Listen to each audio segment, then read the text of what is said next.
Well, welcome back, everybody. And I have to say that Trent Witherspoon is now substituting in for Nathaniel Teed.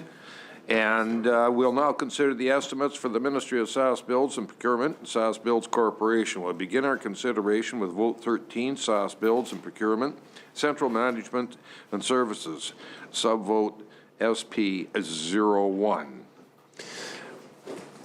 Minister, do you have any comments you would like to state now, or should we go right into the questions? Oh, no, I absolutely have comments. Yeah.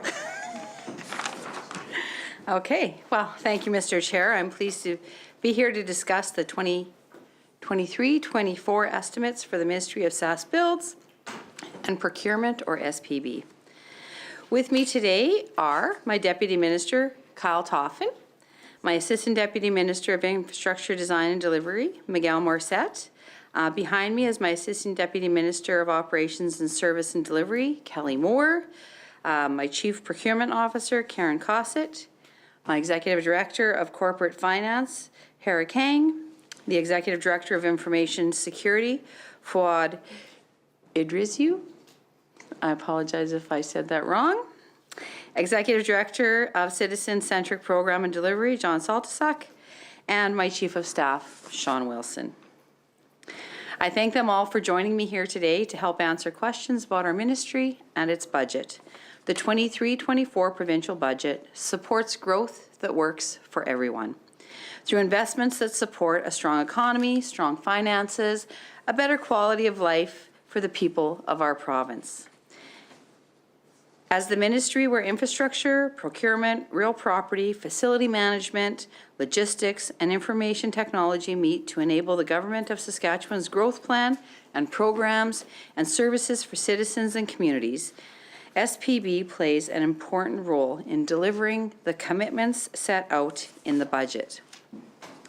This includes coordinating the largest infrastructure investment in Saskatchewan's history, leveraging public procurement and supply chains to support and grow Saskatchewan's supplier capacity, protecting the safety and security of government systems and information, and providing critical operating and infrastructure services to government. Working with client ministries to find the best solutions for their businesses. You might wonder what logistics, procurement, infrastructure, facility management, or information technology have in common that makes bringing them together work so well. Since becoming the minister last May, I've seen firsthand that while SPB's business lines are each unique, they all have a single critical shared purpose, ensuring government can deliver programs and services to support the best possible outcome for citizens. SPB was created to oversee a new approach to the management of all infrastructure projects and assets, standardize government procurement and IT infrastructure, as well as support several important long-term government commitments that are set out in Saskatchewan's growth plan, delivering a modern approach to IT service, delivery and procurement, leveraging government procurement and supply chains to support the development and growth of Saskatchewan businesses, and investing more than $30 billion over the next decade to build the infrastructure to support a growing province, a strong economy, and a better quality of life for Saskatchewan people. This year's budget provides the biggest infrastructure investment in Saskatchewan history to support growth that works for everyone through a record of more than $3.7 billion in capital projects to meet the needs of citizens and communities across the province. SPB leads and coordinates the development of the government's capital plan each year. This year, Saskatchewan's capital plan represents an increase of $543.4 million, or 17.1% over the 22-23 budget, including nearly $1.7 billion in capital projects across executive government and approximately $2.1 billion in capital projects by Saskatchewan's commercial crown corporations. This brings the Government of Saskatchewan's capital spend for ministries, agencies, and crown corporations since 2021 to $12.4 billion. We also projected to spend nearly $15.2 billion over the next 4 years. I can confirm that we are on track to meet the growth plan target of investing $30 billion in infrastructure by 2030. The 22-23 capital plan includes continued investment on several major projects to address the needs of Saskatchewan residents and support local job creation. While our partner ministries will also provide some details regarding capital spending in their sectors to their respective committees, I do want to take a few minutes to provide members here the broad strokes of this year's capital plan priority investments. The 23-24 capital plan invests nearly $1.7 billion in executive government infrastructure to deliver the health, education, transportation, and other infrastructure that Saskatchewan families and communities depend on, including $442.9 billion for transportation infrastructure, $348.1 million infrastructure through funding programs such as the Investing in Canada Infrastructure Program, which SPB staff coordinate in close collaboration with the Ministry of Government Relations, and other programs. $338 million for government services capital to fund projects across government, including required upgrades of buildings, provincial dam rehabilitation, courts, correctional facilities, parks and recreational facilities, and IT management systems. $337.6 million for healthcare capital to build and upgrade long-term care facilities, hospitals, and health centers. $152.3 million for education capital to support several new school builds, renovations, and maintenance work. And lastly, $58.9 million for post-secondary capital to grow a skilled labor force and add over 550 new training seats as part of the Health Human Resource Action Plan. I'd like to provide some detail about the sectors where SPB's role extends to also include the design and delivery of projects in collaboration with other ministries and sector partners. First, the health sector. In 23-24, budget provides largest health infrastructure investment in history with $337.6 million directed to health capital, an increase of $181 million, or more than double last year's capital investment in this sector. This increase is mainly due to significant construction activities of major projects, with over $204 million dedicated to support ongoing major projects in planning and construction phases. Several key projects we are delivering in collaboration with the Ministry of Health and Saskatchewan Health Authority are expected to move into construction this fiscal year. These include the Prince Albert Victoria Hospital, the Weyburn General Hospital, L'Orange Long-Term Care Centre, Grenfell Long-Term Care Centre, and the Regina General Hospital Parkade. I would like to highlight that the Regina Urgent Care Centre is anticipated to finish construction this fiscal, which I'm sure is no surprise to anybody who's driven by the project site on Albert Street and has seen it progress over the winter. This year's budget also includes funding to continue planning for long-term care centres in Estevan and Watson, as well as the Yorkton Health Centre replacement. These projects are expected to begin preliminary design in 22-23. We know that every community I've mentioned here is eager for their projects to proceed through design, and I want to thank community leaders, residents, and local health foundations for their continued support of the projects. I don't think it would surprise any member here today for me to say that healthcare facilities are among some of the more complex projects that any government designs and delivers, which makes these planning stages all the more important to our ability to deliver them successfully to meet the needs of the communities that they will serve. The budget also invests $71.5 million in rehabilitation and maintenance for healthcare facilities around the province and $59 million for IT and medical equipment. Including this year's record health capital funding, our government has invested more than $2.4 billion in the maintenance and construction of new healthcare facilities. Even more importantly, we expect to invest almost $1.8 billion more in healthcare facilities over the next 4 years. The next sector is education, where we are investing $152.3 million in capital projects this year. SPB is working with the Ministry of Education and school divisions on 20 ongoing projects to build 15 new schools and renovate 5 existing schools through an investment of $115.7 million. Several major projects will enter construction this fiscal year. The replacement of the Descharmes Elementary in La Loche, the Francophone School in Regina, school consolidations in North Regina, Moose Jaw, and Lanigan, and the Saskatoon St. Francis Cree Bilingual School replacement. This year's education funding also includes $4.4 million to begin planning on 5 new projects. A new kindergarten to grade 12 or K-12 school to replace and consolidate the elementary and high school in Carlisle. A new K-12 Francophone school to replace École Valois in Prince Albert. A new Francophone elementary school in Saskatoon. Renovations and expansion of Grenfell High School in Balgony, and renovations to Campbell Collegiate right here in Regina. The budget also includes $16 million for relocatable classrooms and $11.3 million for minor capital program.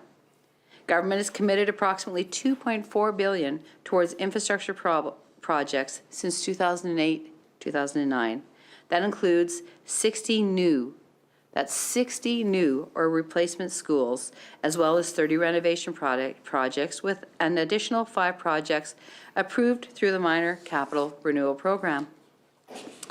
Budget 23-24 provides $58.9 million to support post-secondary infrastructure, including $24.6 million for maintenance capital, $12.4 million for equipment and renovations to support expansions in health training programs across the province, $8.7 million for an electrical infrastructure upgrade at the University of Saskatchewan, $6 million for design and planning work for Saskatchewan Polytechnic's campus renewal project in Saskatoon, and $4 million for renovations at the University of Saskatchewan's dental clinic.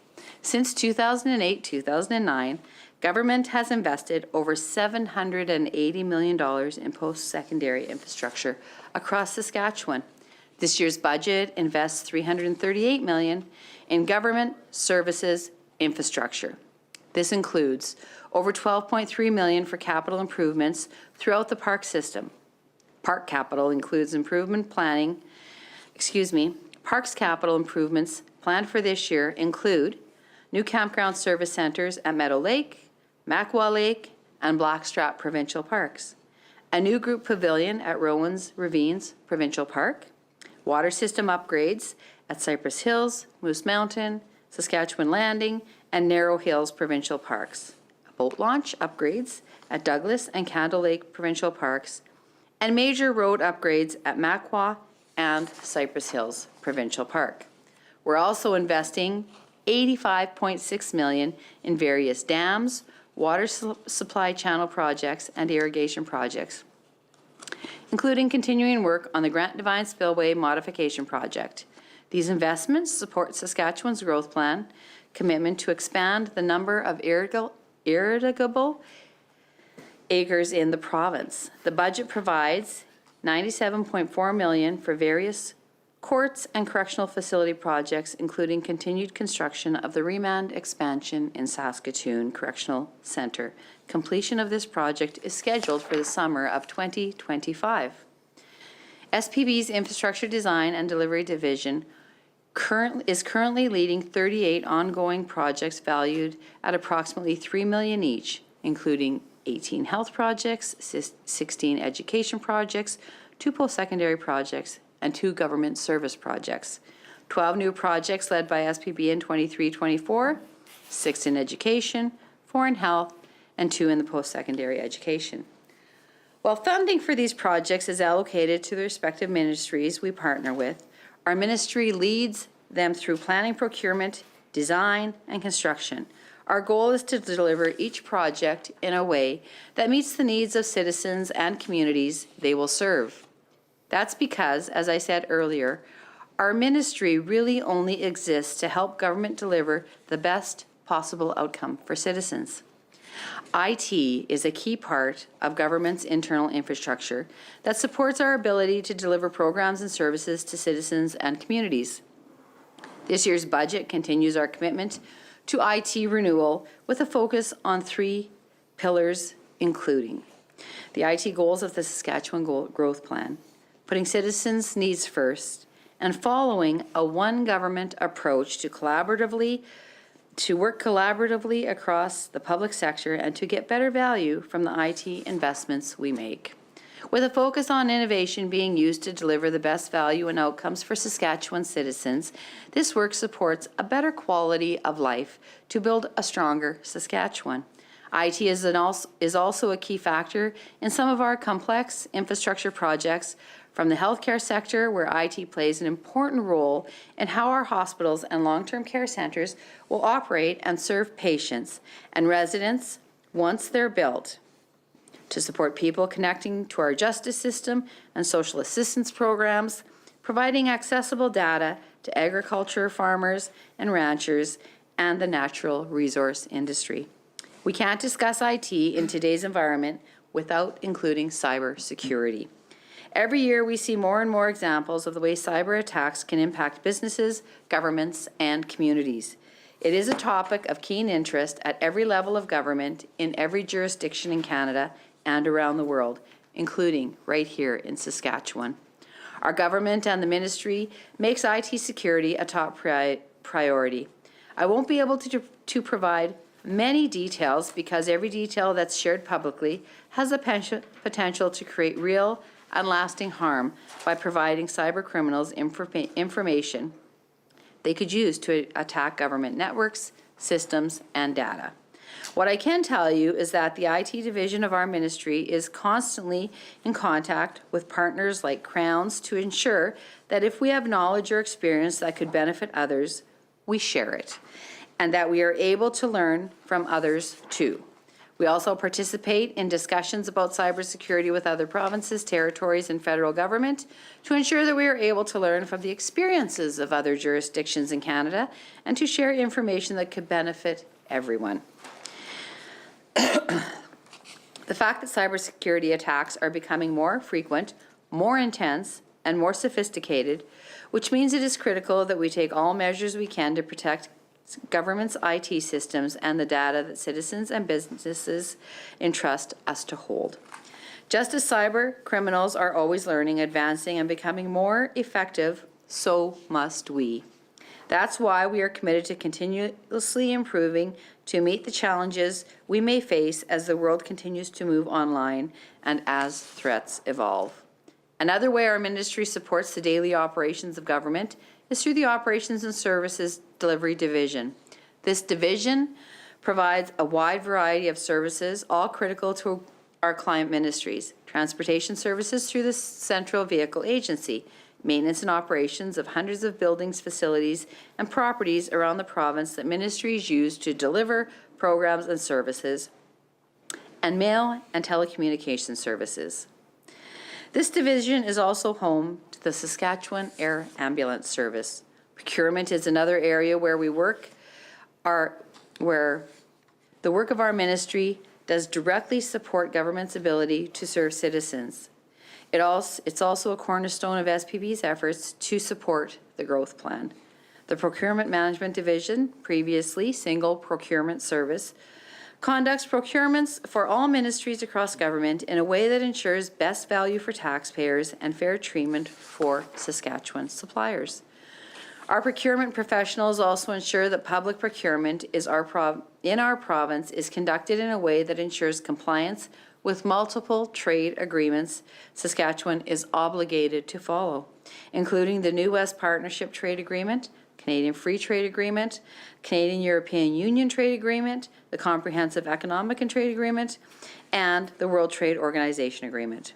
The division's stakeholder relations and priorities Saskatchewan team also focus on actively engaging local suppliers to increase capacity, share opportunities, and reduce barriers to doing business with government. This work is designed to help Saskatchewan businesses succeed both here and at home and beyond our provincial borders. During 22-23, the Procurement Management Division was involved in awarding just under 500 procurements valued at approximately $563 million.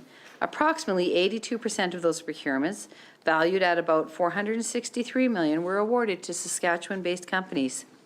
SPB really is involved in almost everything, from providing the physical or IT infrastructure that other ministries use to serve clients, to the vehicle fleet that allows our counterparts to travel safely across the province to serve communities, to helping them buy the goods and services that make their operations possible. This is reflected in our estimates in 23-24, which includes two different elements. The first is an expense budget, which is funding appropriated directly to our ministry to support our own operations. The second is recovery costs allocated and recovered from the government ministries and agencies that we serve. SPB is budgeted to spend $443.03 million in 23-24 to serve our clients across the government of Saskatchewan. We will recover $307.41 million of that from those clients. Recoverable expenses changes charged to ministries clients include a $2.94 million increase in property management to address cost pressures related to leases, utilities, and buildings.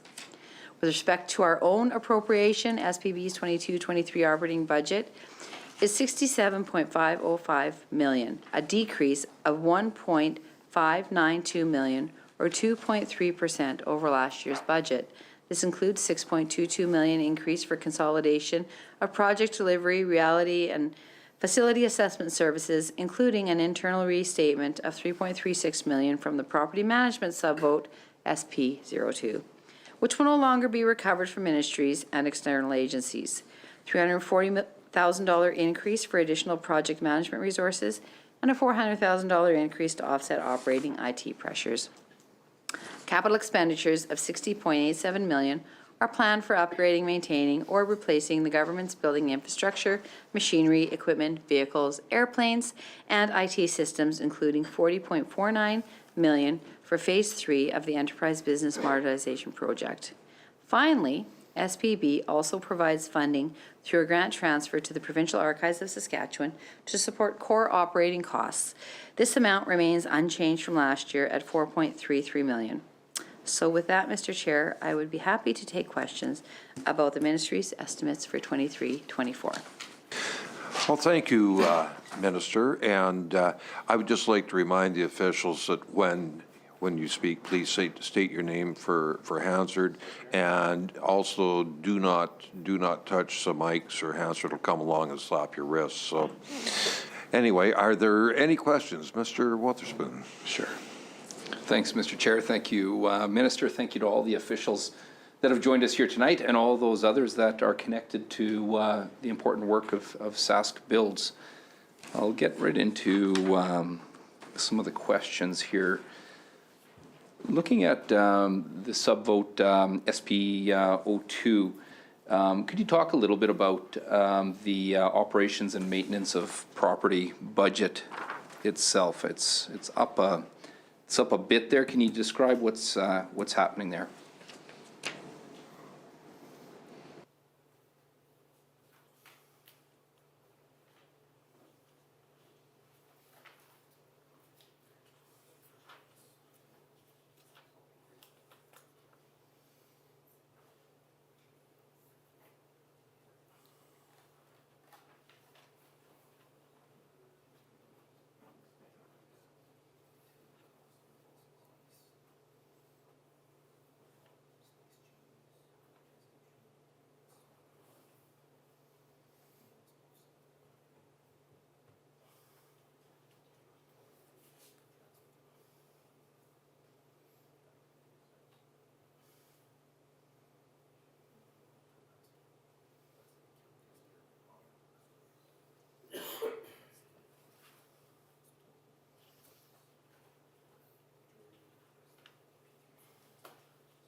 Okay, well, thank you for the question. So I guess in that subvote that you referenced, the net change to the budget is 9.283 million. So 8.1 account of that is accounted for by the accounting standards change related to the public-private partnerships. Essentially, a higher interest rate must be applied to pre-23-24 years, requiring an appropriation for this year to adjust. This is a non-cash adjustment and essentially represents an accounting entry. There's a negative 2.177 million, which is asset retirement obligations adjustment. We received a one-time appropriation in 22-23 to record asset retirement obligation expenses, also due to the PSAB accounting standard changes. The liability was recorded in the 22-23. Therefore, there is an ongoing need for this funding. This relates to estimated costs of asbestos abatement for Government House and the Legislative Building. There's also a 3.360 increase, which represents facility assessment internal restatement, which will no longer be recovered from ministries and external clients. This change has already been reflected in a 22-23 restatement. However, it needs to be added back to SP02.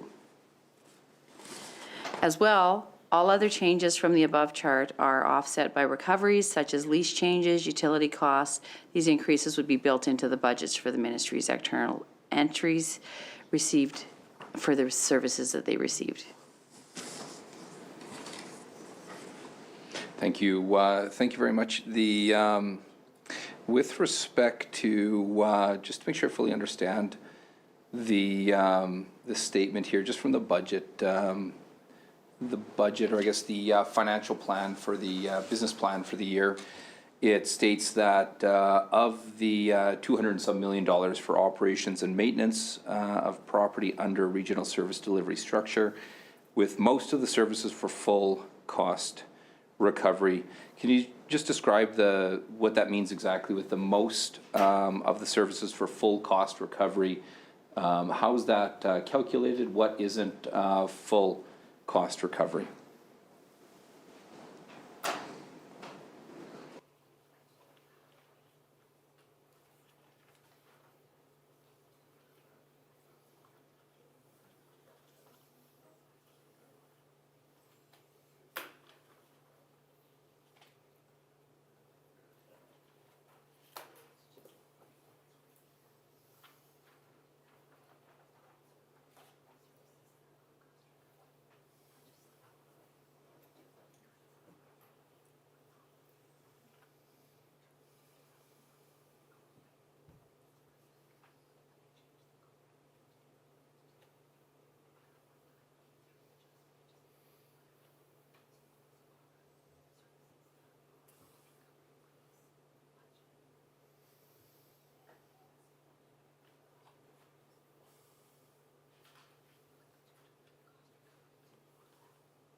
Okay, so if I got your question right, the services that are not cost recovery are services such as the legislative building, 2.96 million, appropriated maintenance, which is 250,000, and these are for building code items, and of course the one-time adjustment for the P3 of 8.1 million.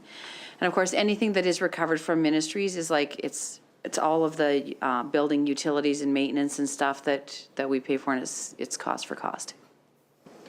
And the 2.96 described for the legislature, is that the asbestos abatement work that's contained there?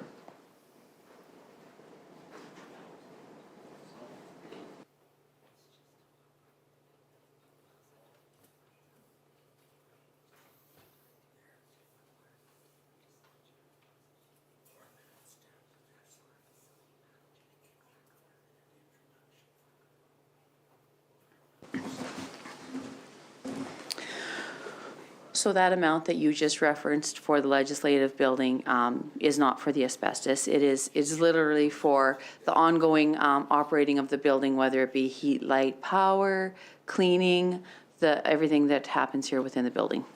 Right, I see I see it broken out there now. I know what that portion's for. You mentioned asbestos abatement and the legislature and government house. Can you break out or detail those two projects and the costs?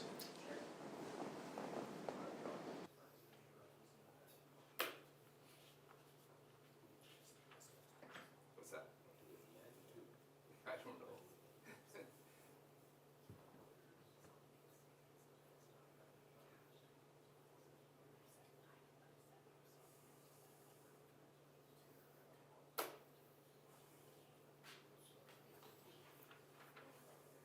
Things melt pretty good your way this week, yeah. Yeah, this week will be important down here. One more snow. 3 snows after the crow. Right, yeah. Wednesday's the third. We're not getting much then, though, are we? Yeah. It shows up as rain a little bit. Colorado. Yeah.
Who's your little guy cheering for the playoffs? Oilers. See? Yeah, he's pulling for the Oilers. I'm a Bruins fan. So we're both hoping that we line up in the cup or something here against each other. That finish last night for the Oilers was pretty awesome. Yeah.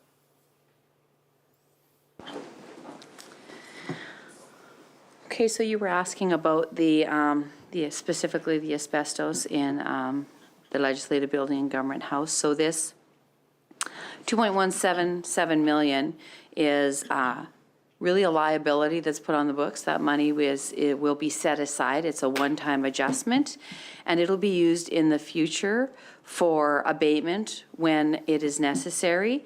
The legislative building is broke down to 1.4 million, and government house is 0.77 or 777,000. So it really is for future liability when the work has to be done, but it's set aside right now. Where's the asbestos located in both of the buildings?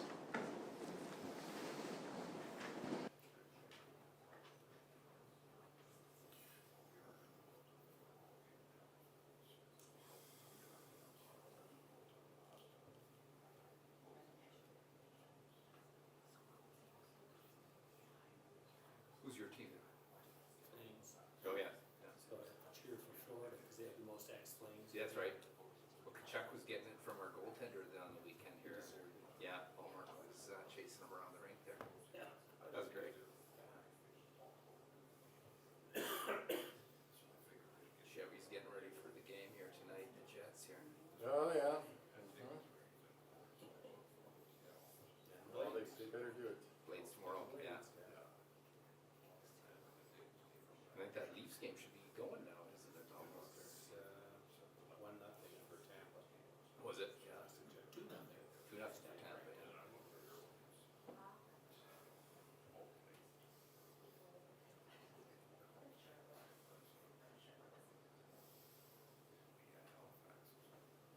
Tim, who's your team? Yep, since I was a kid. Yeah. Yeah, those are good teams. Mind you, Tim was a kid in the 90s. So a couple